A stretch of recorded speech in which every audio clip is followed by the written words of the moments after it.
दोस्तों, अगर आप सरकारी नौकरी की तलाश कर रहे हैं तो यह वीडियो आपके लिए एक सुनहरा मौका लेकर आया है। बैंक ऑफ बड़ौदा ने ऑफिस असिस्टेंट के लिए सीधी भर्ती निकाली है। यहाँ आपको जो वैकेंसी निकली है 500 प्लस पोस्ट के लिए निकली है और जो एग्जाम होने वाला सिंगल एग्जाम होगा, मेंस की एग्जाम नहीं होने वाली है। तो दोस्तों, हम लोग कंप्लीट डिटेल देखेंगे।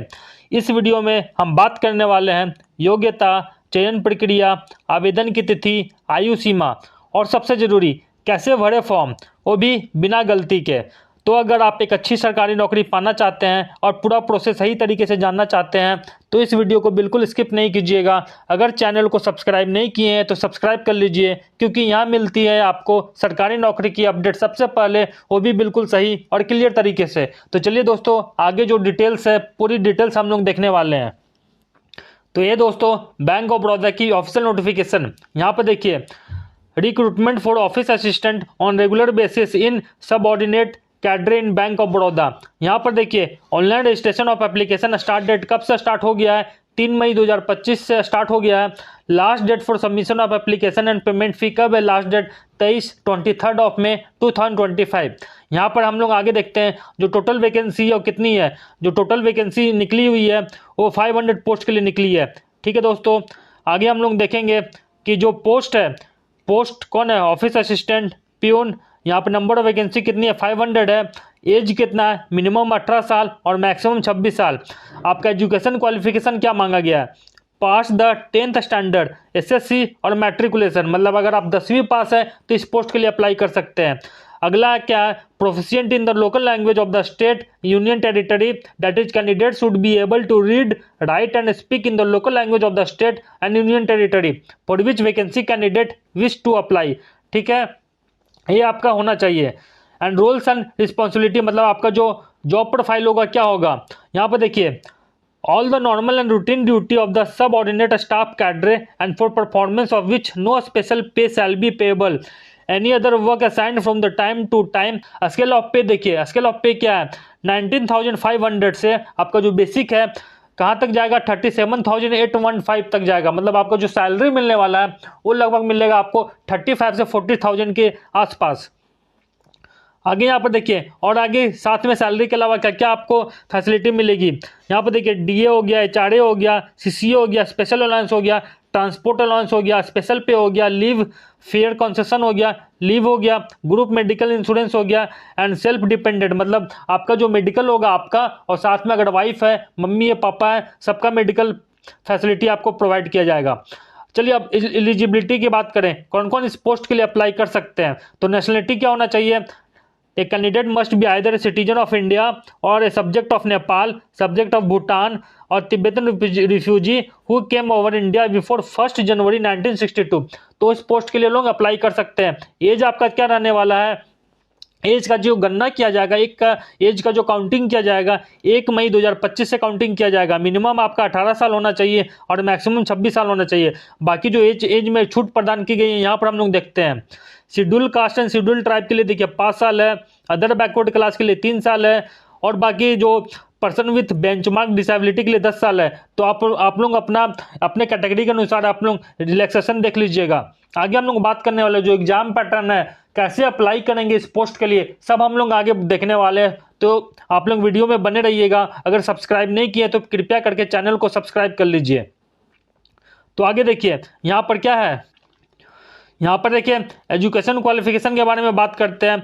The minimum education qualification shall have 10th standard pass, SSC, matriculation pass और इट्स इक्विवेलेंट एग्जामिनेशन पास। ठीक है, आगे यहाँ पर देखिए और क्या लिखा हुआ है। All the education qualification mentioned should have recognised university, institute, board recognised by government of India, approved by government regulatory bodies. ठीक है, अगर आप 10वीं मतलब सीबीएसई से किए हैं, आईसीएसई से किए हैं या फिर कोई भी स्ट्रीम से किए हैं, कोई भी बोर्ड से किए हैं, तो आप इस पोस्ट के लिए अप्लाई कर सकते हैं।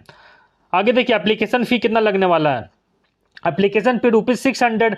एप्लीकेबल टैक्सेस, मतलब 600 के अलावा जो टैक्स लगने वाला है, payment gateway charges for general, EWS and OBC candidate, मतलब जितने भी जनरल कैंडिडेट्स हैं, ओबीसी है एंड ईडब्ल्यूएस है, उनका 600 रुपये लगेगा प्लस जीएसटी एंड ऑल। और ₹100 किन के लिए लगेगा? जितने भी SC ST कैंडिडेट है, पीडब्ल्यूबीडी कैंडिडेट है, उनके लिए कितना लगेगा? ₹100 लगेगा। आगे देखिए, प्री एग्जाम प्री एग्जामिनेशन है रिक्रूटिंग ट्रेनिंग, रिक्रूटमेंट ट्रेनिंग, मतलब आपका जो एग्जाम होने वाला है वो कैसा होने वाला है हम लोग आगे देखते हैं। सिलेक्शन प्रोसेस के बारे में जानते हैं। देखिए क्या लिखा हुआ है, the selection process may comprise online test followed by local language test. ठीक है, मतलब आपका पहले ऑनलाइन टेस्ट होगा, कोई मेंस का एग्जाम नहीं होने वाला है। ऑनलाइन टेस्ट होने के बाद आपका जो लोकल लैंग्वेज प्रोफिशिएंसी टेस्ट होगा। ठीक है, उसके बाद आपका रिजल्ट पब्लिश किया जाएगा। यहाँ पर देखिए ऑनलाइन टेस्ट में आपके कितने क्वेश्चन मिलेंगे, 100 क्वेश्चन होंगे, टोटल मार्क्स होगा आपका 100 क्वेश्चन होगा। एग्जाम जो होगा इंग्लिश और हिंदी दोनों लैंग्वेज में पूछा जाएगा। देखिए यहाँ पर इंग्लिश लैंग्वेज के कितने क्वेश्चन है, 25 क्वेश्चन है, मार्क्स आपका 25 मार्क्स हो गया। जनरल अवेयरनेस का 25 क्वेश्चन है, इसका भी मार्क्स 25 हो गया। एलिमेंट्री अर्थमेटिक के 25 क्वेश्चन है, यहाँ पर भी आपका मार्क्स 25 हो गया। और रीजनिंग के 25 क्वेश्चन है, इसका मार्क्स 25 हो गया। और टाइम अलाउड भी आपको 20-20 मिनट का हर एक सेक्शन का अलग अलग दिया गया है। तो टोटल टाइम कितना मिलने वाला आपको, 80 मिनट का आपको टाइम मिलेगा। 100 क्वेश्चन होंगे, 100 मार्क्स के होंगे, 80 मिनट आपको टाइम दिया जाएगा। ठीक है, इंग्लिश लैंग्वेज की बात करें, अगर सिलेबस की बात करें तो इंग्लिश में आपको क्या क्या पढ़ना है, आरसी रीडिंग कॉम्प्रिहेंशन थोड़ा अच्छे से पढ़ना पड़ेगा, वोकैब्स आपको अच्छे से पढ़ना पड़ेगा, क्लोज टेस्ट हो गया, पैराजम्बल्स हो गया, ये सब आपको अच्छे से करके जाना, प्रैक्टिस करके जाना, प्रीवियस ईयर करके जाना आपको। रीजनिंग की बात करें, रीजनिंग में अगर मैं आप बात करूँ तो रीजनिंग में आपको इस सब्जेक्ट में फोकस करना पड़ेगा। जितने भी सिटिंग अरेंजमेंट है, पजल है, सिटिंग अरेंजमेंट भी मैं बात करूँ तो सर्कुलर सिटिंग अरेंजमेंट हो गया, फ्लोर बेस्ड पजल हो गया, सिलोजिज्म हो गया, ब्लड रिलेशन हो गया, डायरेक्शन से जितने सारे क्वेश्चन आते हैं वो हो गया, इनपुट आउटपुट हो गया, यहाँ से आपको क्वेश्चन बनेंगे। तो ये सब चीज़ आपको अच्छे से प्रैक्टिस करके जाना है और प्रीवियस ईयर मार के जाना है। और मैथ की बात करो तो डीआई, जितने भी डीआई क्वेश्चन होते हैं वो आपको करके, जैसे बार ग्राफ हो गया, पाई चार्ट हो गया, ये सब आपको अच्छे से करके जाना है। जनरल अवेयरनेस हो गया, यहाँ से भी आपको 25 क्वेश्चन मिलेंगे। तो ये सब चीज़ को आप लोग ध्यान दीजिएगा, बहुत ईजी है। मतलब ये टॉपिक अगर आप अच्छे से प्रैक्टिस करोगे तो आराम से हो जाएगा। उसके बाद आता है आपका लैंग्वेज प्रोफिशिएंसी टेस्ट, वो केवल आपका पास मार्क्स होगा, वहाँ पर आपको केवल कट ऑफ लाना होगा, आप पास कर जाओगे। यहाँ पर देखिए इंपॉर्टेंट डिटेल क्या लिखा हुआ है, please note that the candidate will not be permitted to appear for the online test without the following documents. आपको ये सब डॉक्यूमेंट लेकर जाना, तभी आपको एग्जाम में एंट्री मिलेगा। Valid call letter for respective date and session of examination. ठीक है, photo identity proof, for example जैसे आधार कार्ड आपको वो लेकर जाना पड़ेगा। One additional photograph same as uploaded in online application by the candidates, मतलब जो आप ऑनलाइन फॉर्म भरते समय जो फोटो लगाओगे वही फोटो आपको एग्जामिनेशन हॉल में भी लेकर जाना पड़ेगा। ठीक है, ये चीज़ आप लोग ध्यान रखिएगा। पेनाल्टी ऑफ रॉन्ग आंसर, यहाँ पर देखिए बहुत इंपॉर्टेंट, आपका रॉन्ग आंसर अगर आप गलत आंसर करते हैं तो आपके मार्क्स भी कट होंगे। तो एक चीज़ आपको ध्यान रखिएगा, एक्यूरेसी और स्पीड दोनों मेंटेन करके रखना है। आप अपना एग्जाम सेंटर देख लीजिए, कौन सा स्टेट से भर रहे हैं, उस हिसाब से आप अपना एग्जाम सेंटर भी अलॉट कीजिएगा, फिल कीजिएगा। ठीक है, फिर आता है कट ऑफ स्कोर, बाकी चीज़ आप लोग देख लीजिए। अब हम लोग देखते हैं अप्लाई कैसे करें। देखिए कैसे अप्लाई करना है, candidates are required to apply online through website. कौन सा वेबसाइट है, www.bankofbaroda.co.in। No other means mode of application will be accepted. यहाँ पर देखिए candidate should visit bank website www.bankofbaroda.in/career.htm। यहाँ पर आपको जाना है, वहाँ पर आप लोगों को क्लिक करना है। वहाँ पर जाने के बाद आप लोगों को क्या दिखेगा, एक चीज, वहाँ पे जाने के बाद आप लोग रजिस्टर कीजिएगा खुद को, मतलब रजिस्ट्रेशन कीजिएगा। उसके बाद आपको जो भी डिटेल है, जैसे आपका नाम, mother name, father name, education qualification और जितने भी फोटो है, फोटो हो गया, सिग्नेचर हो गया, डॉक्यूमेंट्स हो गया, वो आपको वहाँ पे अपलोड करना पड़ेगा। जितने भी डॉक्यूमेंट है उनका साइज क्या होगा मैं आगे आपको बताने वाला हूँ। यहाँ पर देखिए दोस्तों लिखा हुआ है guideline for uploading the photograph, signature and other document. यहाँ पर देखिए डेट ऑफ बर्थ प्रूफ के लिए आपको 10th मार्कशीट सर्टिफिकेट चाहिए होगा पीडीएफ फॉर्म में, एजुकेशन सर्टिफिकेट हो गया, यहाँ पे मार्कशीट हो गया, सर्टिफिकेट हो गया। All education certificate should be scanned in single PDF file. जितने भी अगर आप ग्रेजुएट किए हैं तो 10वीं 12वीं और ग्रेजुएशन सर्टिफिकेट को एक सिंगल फाइल में पीडीएफ बना लीजिएगा। ठीक है, वर्क एक्सपीरियंस सर्टिफिकेट, अगर आपके पास कोई वर्क एक्सपीरियंस सर्टिफिकेट होगा तो कास्ट सर्टिफिकेट हो गया, और उसके बाद PWD certificate if applicable. All the document must be in PDF form होगा। Page size of the document to be A4 size होगा। Size of the file should not be exceeded 500 KB, मतलब जो भी फाइल साइज होगा 500 KB से ऊपर का नहीं होना चाहिए। ये चीज़ आप लोग ध्यान दीजिएगा।